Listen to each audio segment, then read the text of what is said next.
புனித மத்தேயு எழுதிய தூய நற்செய்தி அதிகாரம் 26 இறைவார்த்தைகள் 14 தொடக்கம் 25.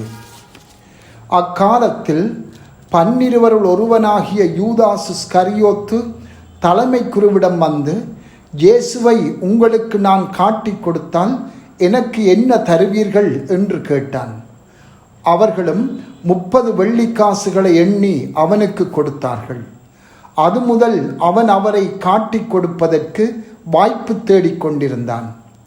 புளிப்பற்ற அப்ப விழாவின் முதல் நாளில் சீடர்கள் இயேசுவை அணுகி வந்து, நீர் பாஸ்கா விருந்துண்ண நாங்கள் எங்கே ஏற்பாடு செய்ய வேண்டும் என விரும்புகிறீர் என்று கேட்டார்கள். இயேசு அவர்களிடம், நீங்கள் புறப்பட்டு நகருக்குள் சென்று இன்னாரிடம் போய், எனது நேரம் நெருங்கி வந்து விட்டது, என் சீடர்களோடு வீட்டில் பாஸ்கா கொண்டாடப் போகிறேன் என போதகர் கூறுகிறார் எனச் சொல்லுங்கள் என்றார். இயேசு தங்களுக்கு பணித்தபடியே சீடர்கள் செயல்பட்டு பாஸ்கா விருந்துக்கு ஏற்பாடு செய்தார்கள். மாலை வேளையானதும் அவர் 12 பந்தியில் அமர்ந்தார். அவர்கள் உண்டு கொண்டிருந்த பொழுது அவர், உங்களுள் ஒருவன் என்னை காட்டிக் கொடுப்பான் என உறுதியாக உங்களுக்கு சொல்கிறேன் என்றார். அப்பொழுது அவர்கள் மிகவும் வருத்தமுற்றவர்களாய், ஆண்டவரே, அது நானோ என ஒவ்வொருவரும் அவரிடம் கேட்கத் தொடங்கினார்கள். அதற்கு அவர், என்னுடன் பாத்திரத்தில் தொட்டு உண்பவனே என்னை காட்டிக் கொடுப்பான். மானிட மகன் தம்மை பற்றி மறைநூலில் எழுதியுள்ளபடியே போகிறார். ஆனால் ஐயோ, அவரை காட்டிக் கொடுக்கிறவனுக்கு கேடு. அம்மனிதன் பிறவாதிருந்தால் அவனுக்கு நலமாயிருந்திருக்கும் என்றார். அவரை காட்டிக் கொடுத்த யூதாசும், ரபி, நானோ என அவரிடம் கேட்க, இயேசு, நீயே சொல்லிவிட்டாய் என்றார். சிந்தனை: அவரை காட்டிக் கொடுத்த யூதாசும் ரபி, நானோ என அவரிடம் கேட்க, நீயே சொல்லிவிட்டாய் என்றார். இது நடைபெறுவது கடைசி இராவுணவின் போது. இந்த இராவுணவு அருள் நிறைந்த மகிமையின் தருணமாகவும் துரோகத்தின் வேதனை நிறைந்த நேரமாகவும் இருக்கின்றது. இந்த உணவின் போது இயேசு நற்கருணையை ஏற்படுத்துகிறார். அது அவருடைய திருவுடல், திருரத்தம் மற்றும் அவரது ஆன்மாவின் கொடையாகும். இது மீட்பின் பலியாகவும் உணவாகவும் இறுதி வரை நிலைநிறுத்தப்படுகின்றது. இது இயேசுவின் முதல் பலி. இந்த புனித உணவின் போதுதான் இயேசுவின் தோழர்களில் ஒருவரான யூதாஸ் 30 வெள்ளிக்காசுகளுக்காக இயேசுவின் முகத்துக்கு நேராக பொய் சொல்லி அவரை காட்டிக் கொடுக்க ஆயத்தமாகிக் கொண்டிருக்கிறான். உங்களுள் ஒருவன் என்னை காட்டிக் கொடுப்பான் என்று இயேசு சொன்னபோது அவர் கோபம் கொள்ளவில்லை, அல்லது தன்மட்டில் நாம் இரக்கம் கொள்ள வேண்டுமென்று எதிர்பார்க்கவும் இல்லை. மாறாக துயரப்பட்டார், தனக்காக அல்ல, யூதாசுக்காக.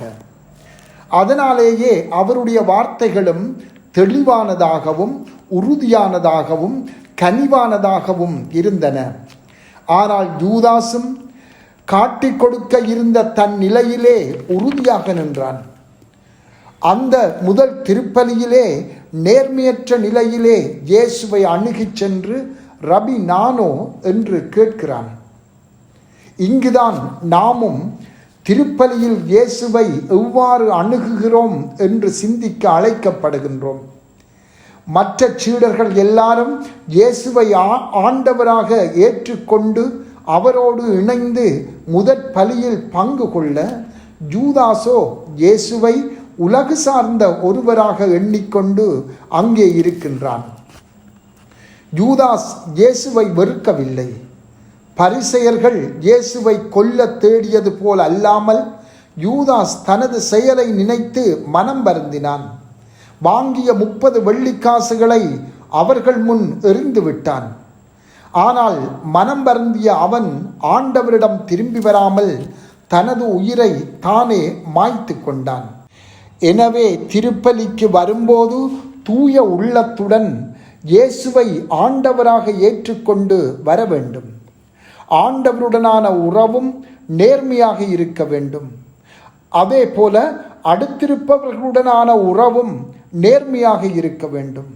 யூதாசோ 11 சீடர்களுடனான உறவை முறித்து கொண்டு கொலைக்காரர்களாகிய பரிசேயருடன் தன் உறவை வளர்த்து கொண்டான்.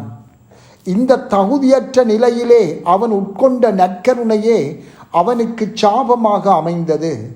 அவன் அப்பத்துண்டை பெற்றதும் சாத்தான் அவனுக்குள் நுழைந்தான்.